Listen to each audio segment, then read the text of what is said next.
Buongiorno a tutte e tutti, sono Daniele Codato, sono collaboratore del Master e a me è purtroppo l'onere di passare dal Prosecco, quindi è una cosa piacevole, a ritornare al Covid, diciamo. Ecco, per un'ora e mezza siamo riusciti magari a non pensare al Covid, io vi riporterò su questa tematica e vi condivido quindi lo schermo. Allora, diciamo questa è un po' una bonus track perché non è un, diciamo, non è un project work o comunque una tesina del master, ma è un progetto in cui stiamo collaborando con anche la Regione Veneto, e quindi con il dottor Trivelloni, Brentano, eccetera, eccetera.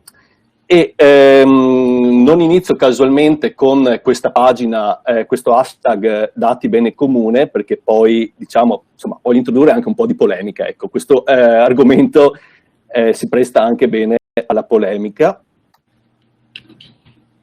Vediamo se... Ok, eccoci qua.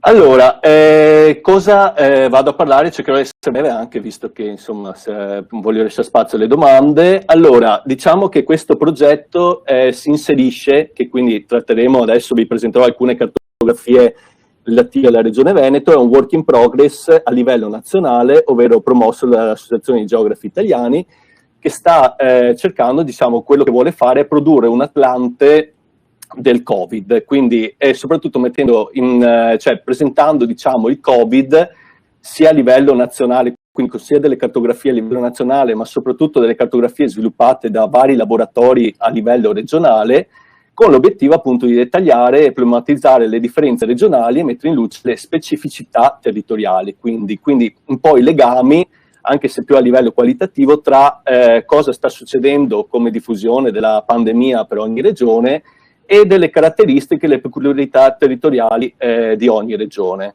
Questo è un work in progress, appunto anche le cartografie che vado a presentare sono, diciamo, cartografie ancora in fase di produzione, ecco, e l'idea appunto l'Atlante dovrebbe vedere la luce verso fine aprile 2021.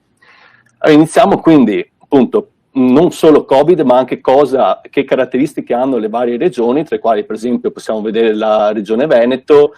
Questa per esempio insomma, è una classica cartografia di distribuzione e composizione della popolazione, dove vediamo appunto a livello comunale la densità di popolazione, che in particolare si focalizza nell'area pedemontana e in particolare nella provincia di Padova, Verona e Treviso. Ecco che il Veneto appunto è un'alta densità di popolazione con quasi 5 milioni di abitanti fino al 2019. Questa è la stessa carta però a scala provinciale, dove si vede appunto la predominanza del padovano, ecco, come densità di popolazione. E qui arriviamo anche all'indice di vecchiaia, ovvero il rapporto tra la popolazione maggiore di 64 anni rispetto alla popolazione minore di 15 anni. Si vede che anche lì il Veneto, come in generale insomma, le regioni italiane, ha una piramide d'età che siamo vecchi, insomma, ecco. Quindi infatti l'indice maggiore a 100 indica che ci sono più anziani che giovani, in particolare il Bellunese e la provincia di Rovigo, e si vede anche insomma, la distribuzione appunto della piramide di età, dove appunto la maggior parte diciamo della popolazione divisa tra maschi e femmine si ha sopra diciamo i 40 anni. Io ci sto arrivando anch'io insomma fra poco.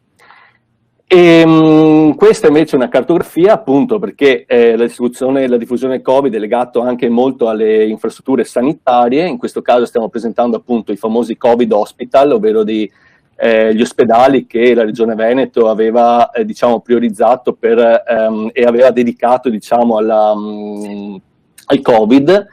E in più qui appunto vediamo anche in particolare una gran presenza, in particolare nei capoluoghi di provincia, di vari centri di servizio per anziani. Quindi in questo caso anche questo è un legame tra, cioè diciamo far vedere dove sono le infrastrutture sanitarie, ecco, rispetto alla malattia, all'epidemia. Ecco qui, arriviamo al Covid e qui ritorno su questo hashtag dati bene comune, perché allora questo diciamo è una rappresentazione sia come percentuali di casi sul totale della popolazione per provincia. Mi sono dimenticato di dire che diciamo che questo progetto di Atlante intanto vuole studiare la prima fase dell'epidemia, che è quella un po' più legata anche al territorio, perché appunto è la fase in cui è iniziato tutto, mentre nelle altre fasi magari sono state influenzate da altri fattori. La prima fase probabilmente è quella più legata a delle caratteristiche territoriali. Ecco, qui vediamo appunto che al 30-06, quindi al 30 giugno, la maggior parte dei percentuali di casi si trova nel bellunese, nel veronese, nel padovano, eccetera. Qui vediamo come è cresciuta la curva del contagio, quindi dal 24,02 al 24,06, e diciamo questo è quello che si può elaborare principalmente con i dati che vengono forniti giornalmente, dato che sono informazioni e i dati forniti dalla protezione civile sono informazioni soprattutto che appunto si trovano a livello nazionale e al massimo si arriva alla scala di provincia.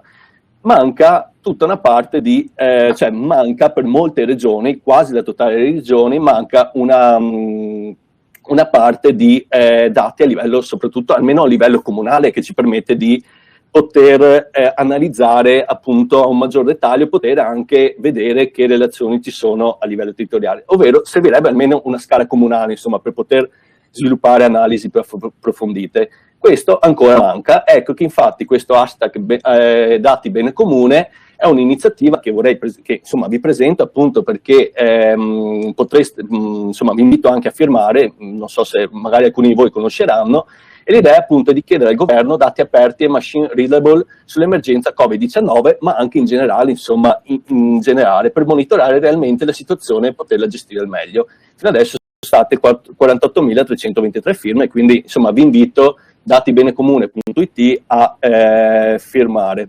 Okay? Infatti a livello di comune, a livello comunale, diciamo, sono state veramente trovate poche informazioni, nonostante appunto sia io, sia il dottor Trivelloni, eccetera, abbiamo cercato di sollecitare questi dati all'azienda Zera, per esempio.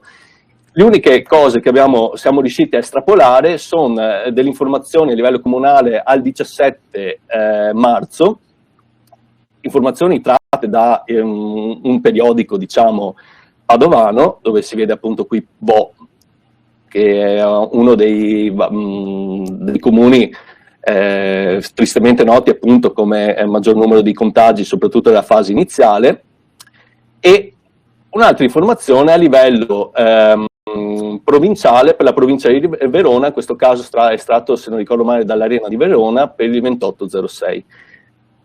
In questo caso appunto vi parlo di informazioni che per varie ricerche siamo riusciti a ottenere a livello già di dato spaziale o di Excel.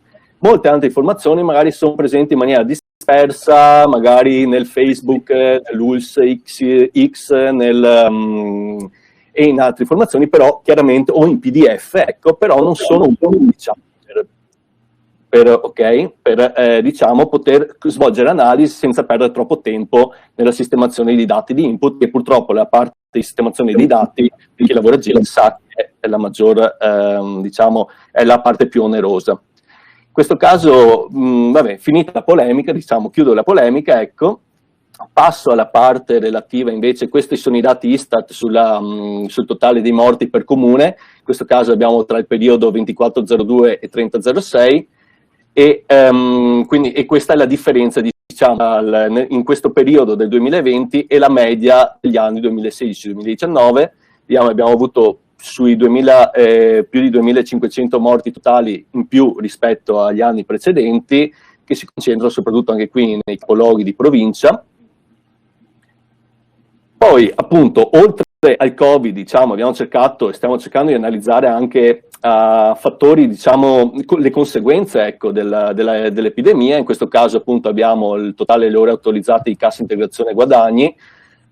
Come si vede il totale ore è aumentato per esempio per il Trevigiano di più di 60 milioni di ore rispetto alla media degli anni 2017-2019, in questo caso appunto per provincia. Qui anche, insomma, il Veneto, si sa, è la prima regione turistica in Italia, e anche qui si può vedere come in particolare chiaramente insomma, è la prima regione sì turistica italiana, ma in verità il turismo in Veneto si concentra in certi comuni, diciamo, ecco. e soprattutto la fascia litoranea, la Cortina e la fascia del lago di Garda e i vari capoluoghi di provincia, e qui si vede quanti i numeri di visite turistiche persi rispetto allo stesso periodo dell'anno precedente, quindi soprattutto qui per la zona del Veneziano, nel comune di Venezia, abbiamo quasi 2 milioni di turisti in meno, insomma, nello stesso periodo. Ecco qui finalmente almeno insomma, una cartografia positiva che ha portato appunto il Covid. Nel geoportale della Regione Veneto troverete cartografie basate soprattutto sull'analisi di immagini satellitari, in particolare penso Sentinel-5 se non sbaglio. In questo caso invece riportiamo la differenza di NO2 rispetto allo stesso periodo del 2019 a livello di centraline ARPAV. Come si può vedere è diminuito, insomma, in generale è diminuito l'NO2, ok? Nel periodo, in questo caso, tra metà marzo e metà aprile, rispetto allo stesso anno precedente, e in questo caso invece è sempre la stessa analisi nel periodo tra metà maggio e metà giugno, che quindi il primo era in pieno lockdown, il secondo stiamo uscendo dal lockdown. Infatti si vede che in alcune centraline aumenta di nuovo diciamo, l'NO2, ecco, che è un gas inquinante molto studiato perché è prodotto soprattutto dalle emissioni di veicoli, eccetera. Chiudo perché penso di aver esaurito il mio tempo, visto che insomma io lavoro all'Università di Padova e dato che la diffusione dell'epidemia è legata anche al movimento delle persone, in questo caso insomma presentiamo gli iscritti all'Università di Padova il 31/7/2019, che sono quasi più di 58.000 iscritti, diciamo, e la provenienza di questi iscritti. Come vediamo appunto sia a livello provinciale sia a livello d'Italia, quindi vediamo insomma che provengono soprattutto dalle regioni limitrofe, ma diciamo che gli iscritti all'Università di Padova arrivano da praticamente tutte le regioni italiane, e ciò anche questo può essere messo in relazione poi con insomma sia le problematiche sia la diffusione dell'epidemia. Grazie per l'attenzione, mi taccio e ringrazio tutti e interrompo la condivisione.